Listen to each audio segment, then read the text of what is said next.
Section 26, page 128.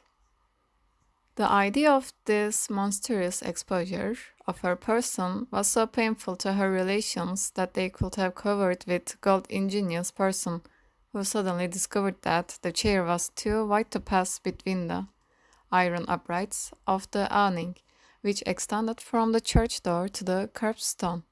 The idea of doing away with this awning and revealing the bride to the mob of dressmakers and newspapers reporters who stood outside fighting to get near the joints of the canvas exceeded even old Catherine's courage, though for a moment she had weighed the possibility. Why, might take a photograph of my child and put it on the papers, Mrs. Welland exclaimed when her mother's last plan was hinted to her, and from this unthinkable indecency the clan recoiled with a collective shudder.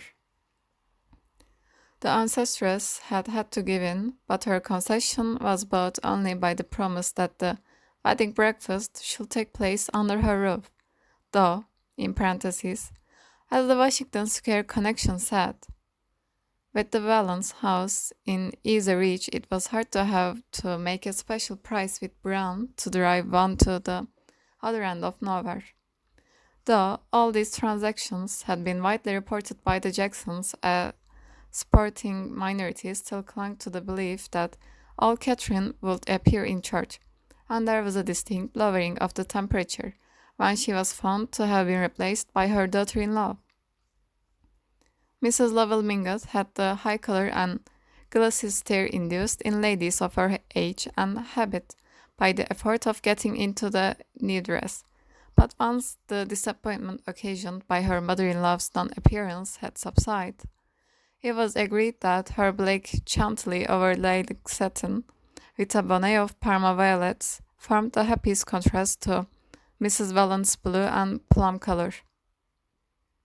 Far different was the impressions produced by the gaunt and mincing lady who followed on Mr. Mingott's arm, in a wild disfigurement of stripes and fringers and floating scarves, and as this last apparition glided into view, Archer's heart contracted and stopped beating.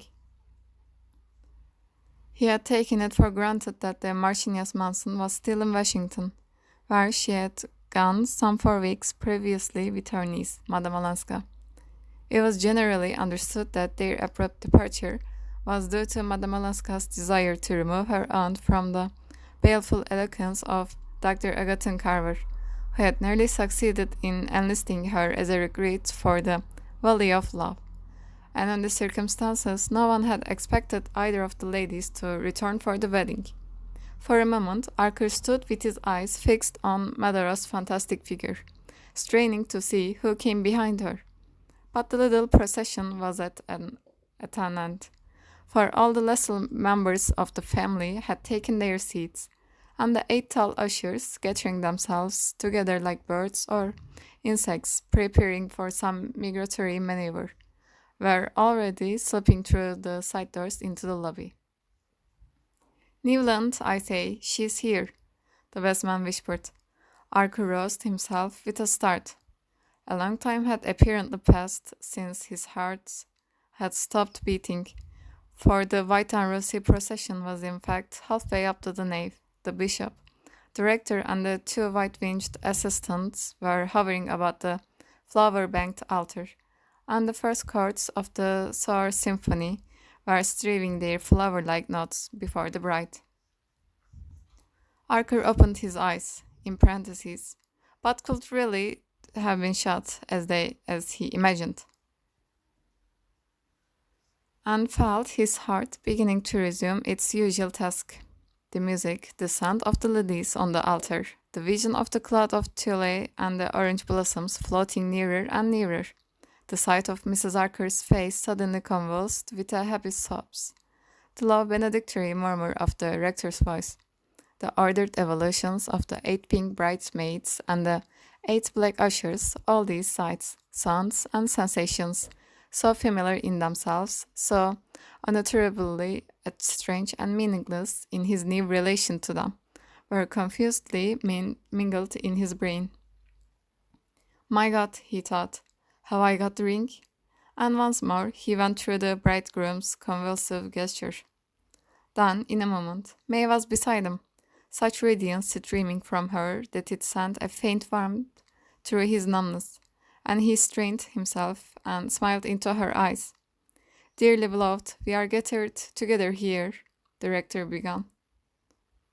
The ring was on her hand, the bishop's benediction had been given.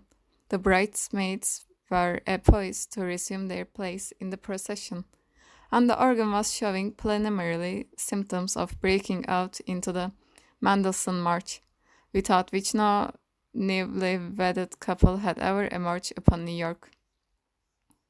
Your arm, I say, give her your arm, young Newland nervously hissed. And once more Archer became aware of having been adrift far off in the unknown. What was it that had sent him there? He wondered. Perhaps the glimpse among the anonymous spectators in the transept of a dark coil of hair under a hat which, a moment later, revealed itself as a belonging to an unknown lady with a long nose, so laughably unlike the person whose image she had evoked that he asked himself if he were becoming subject to hallucinations. And now he and his wife were pacing slowly down to the nave, carried forward on the light Mendelssohn's ripples. The spring day beckoning to them through widely opened doors, and Mrs. Whelan's chestnuts, with big white favors on their frontlets, curveting and shoving off at the far end of the canvas tunnel. The footman, who had still bigger white favor on his lapel, wrapped May's white cloak about her, and Archer jumped into the brougham at her side. She turned to him with a triumphant smile, and their hands clasped under her veil. Darling, Archer said, and suddenly the same black abyss yawned before him, and he felt himself sinking into it, deeper and deeper, while he was rumbled on smoothly and cheerfully. Yes, of course, I thought I would lost the ring. No wedding will be complete if the poor devil of a bridegroom didn't go through that. But you did keep me waiting, you know. I had time to think of every horror that might possibly happen. She surprised him by turning in a full Fifth Avenue and flinging her arms about his neck. But none ever can happen now, can it, Newland, as long as we two ate together? Every detail of the day had been so carefully thought out that the young couple, after the wedding breakfast, had ample time to put on their traveling clothes, descend the wide winged stairs between laughing bridesmaids and weeping parents, and get into the brougham under the traditional shower of rice and satin slippers. And there was still half an hour left in which to drive to the station. Buy the last weeklies at the bookstall, with the air of seasoned travelers, and settle themselves in the reserved compartment in which May's maid had already placed her dove-colored traveling cloak and glaringly new dressing bag from London. The old Dulac aunts at Rhinebeck had put their house at the disposal of the bridal couple, with a readiness inspired by the prospect of spending a week in New York with Mr. Archer, and Archer, glad to escape the usual bridal suite in Philadelphia or Baltimore hotel, had accepted with an equal alacrity. May was enchanted at the idea of going to the country, and childishly amused at the vain efforts of the 8 bridesmaids to discover where their mysterious retreat was situated. It was thought very English to have a country house lent to one, and the fact gave a last touch of distinction to what was really conceded to be most brilliant wedding of the year.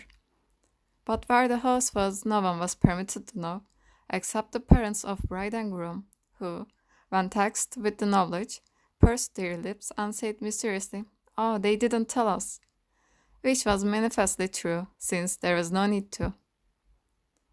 Once they were settled in their compartment, and the train, shaking off the endless wooden suburbs, had pushed out into the pale landscape of spring, talk became easier than Archer had expected. May was still, in look and tone, the simple girl of yesterday. eager to compare notes with him as to the incidents of the wedding, and discussing them as impartially as a bridesmaid talking it all over with an usher. At first, Archer had fancied that his detachment was the disguise of an inward tremor, but her clear eyes revealed only the most tranquil unawareness. She was alone for the first time with her husband, but her husband was only the charming comrade of yesterday. There was no one whom she liked as much, no one whom she trusted as completely, and the culminating lark of the whole delightful adventure of engagement and marriage was to be off with him alone on a journey, like a grown up person, like a married woman, in fact. It was wonderful that, as he had learned in the mission garden at St. Augustine, such depths of feeling could coexist with such absence of imagination. But he remembered how, even then, she had surprised him by dropping back to the inexpressive girlishness as soon as her conscience had been eased of its burden. And he saw that she would probably go through life dealing to the best of her ability with each experience as it came, but never anticipating any by so much as a stolen glance. Perhaps that faculty of unawareness was what gave her eyes their transparency, and her face the look of representing a type rather than a person, as if she might have been chosen to pose for a civic virtue or a Greek goddess. The blood that ran so close to her fair skin might have been a preserving fluid rather than a ravaging element, yet her look of indestructible youthfulness made her seem neither hard nor dull, but only primitive and pure. In the thick of this meditation, Archer suddenly felt himself looking at her with the startled gaze of a stranger, and plunged into a reminiscence of the wedding breakfast and Granny Mingott's immense and triumphant pervasion of it. May settled down to a frank enjoyment of the subject.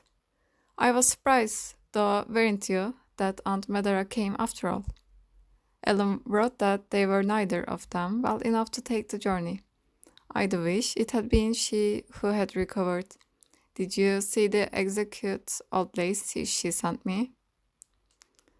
He had known that the moment must come sooner or later, but he had somewhat imagined that it by force of willing he might hold it at bay. Yes, I know. Yes, it was beautiful, he said, looking at her blindly and wondering if, whenever he heard those two syllables, all of his carefully built-up world would tumble about him like a house of cards. Aren't you tired? It will be good to have some tea when we have arrived.